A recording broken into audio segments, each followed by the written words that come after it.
Okay, picture this. You walk into your local grocery store and you see perfectly stacked apples, rows of cereal, and gleaming dairy cases. It all looks so simple, right? But what you don't see is the massive, invisible web of human and environmental metrics holding that entire operation together.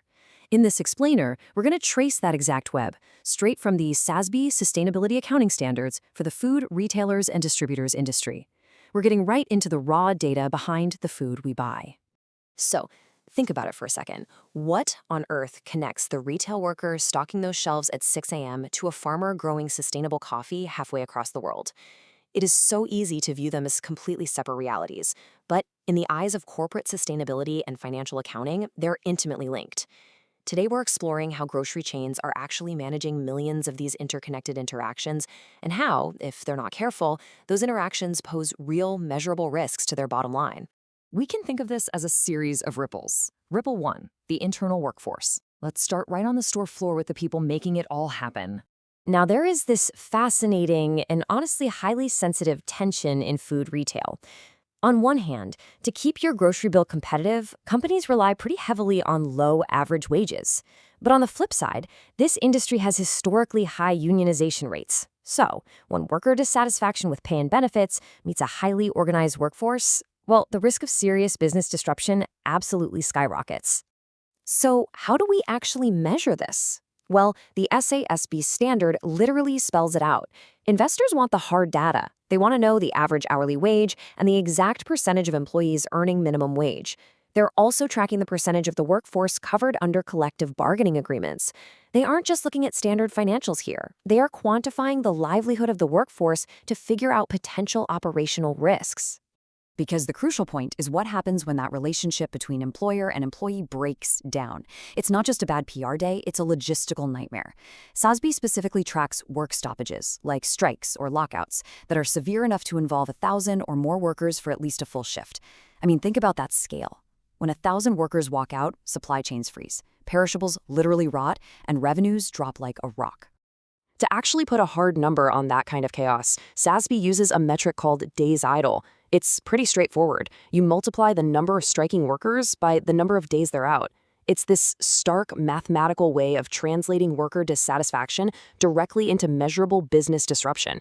Basically, treating your workers right isn't just a nice thing to do, it is absolutely essential for keeping the doors open.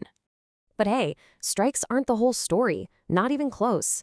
Retailers also have to meticulously account for monetary losses from legal battles. We're talking lawsuits over wage violations, denied meal breaks, or really serious cases of discrimination, whether that's age, race, gender, or disability. These legal issues result in massive fines and huge reputational damage. It just proves that managing the human element fairly is a deeply material financial issue. All right, moving on to Ripple 2, the external supply chain. This is where accountability steps outside the retail store and into a vast global network. Because here's the kicker. Even if a grocery chain doesn't actually own the farms or the processing plants, they are still totally on the hook for their suppliers' practices. If a supplier uses unfair labor, or if climate change wipes out a key crop, it's the retailer who ends up with empty shelves and a damaged brand. They're navigating a massive web of risks here, from animal feed prices going crazy to international labor rights and trade barriers. So how do they mitigate all that risk? They rely heavily on third-party certifications. Companies actually track the revenue generated from products tied to these strict standards. It's basically split into two camps. You've got environmental standards like the Rainforest Alliance protecting groundwater, and then you have social standards like Fair Trade International or SA 8000, making sure workers are compensated fairly and child labor is prevented. And that brings us to Ripple 3, the ethical consumer. This is where moral choices all the way down at the farm level get quantified into corporate revenue at the cash register. You know, people today care deeply about where their food comes from. The demand for ethical sourcing is so financially significant now that SASB explicitly requires food retailers to disclose the exact percentage of their revenue coming from cage-free eggs. They literally want to know how much of a company's profit is being driven by higher animal welfare standards. And it's the exact same story with pork. They have to track revenue from pork produced without the use of gestation crates. If you're not familiar, a gestation crate is an enclosure for breeding sows that is so restrictive the animal can't even turn around. Consumers have pushed back hard on this.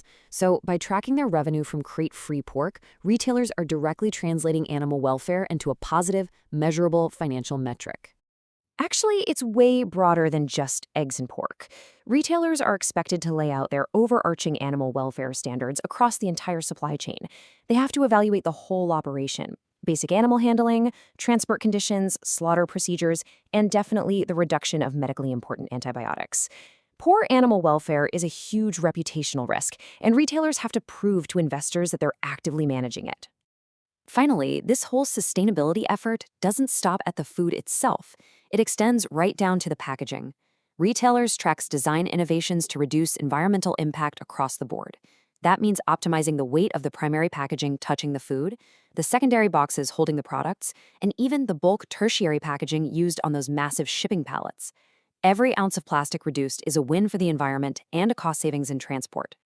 So, as we wrap up this explainer, I want to leave you with this question. How does your weekly grocery run fund this massive, delicate web of human and environmental practices? Next time you're walking down the aisle, look past the price tags. Because whether it's a cashier earning a fair wage or a supplier committing to sustainable farming, every single item in your cart is a vital data point in a vast, global accounting of our impact on the world. Pretty incredible, right?